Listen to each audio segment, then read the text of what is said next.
As a business litigator, one of the principal questions that I get asked frequently is, when do I sue, or can I sue? And the advice that I give to my clients generally is, first you want to look at the claims that you have the potential for bringing. And when it comes to those claims in a business context, there are three real issues that I get confronted with on a regular basis. The first is a breach of contract, the second is fraud, and the third is unfair business practices. Any of those claims serve as a proper basis for bringing a lawsuit. Breach of contract obviously involves when you have a signed contract with another party and they run afoul of one of the provisions in that contract. So they do something that is prohibited by the contract. With regard to fraud, you're looking at intentional misrepresentations or concealment that have a material effect on your business practice and cause you to incur damages.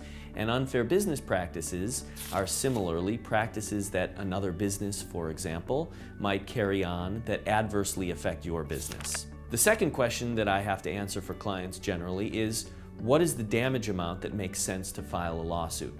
And that's a little bit of a touchy subject, but in general, if you have damages that are significant to your business and have an adverse material effect on your business, then that is the proper time to at least consider bringing a lawsuit. And after you consult with an attorney, he'll be able to determine whether or not, from a financial perspective, it's a proper avenue for recovery. The third issue that I have to answer for clients frequently is, what is the time commitment for bringing a lawsuit?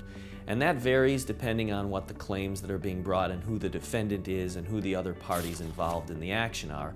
But generally, when you file a lawsuit, the time from beginning to the end of that lawsuit is about a year to a year and a half. And that's a reasonable expectation of how long it's going to take from filing the initial complaint to the end of a trial, if there is one. So these are the three items that I would say are most important in determining whether or not you want to bring a lawsuit against another party, and certainly consult with an attorney at any time before you decide to do that.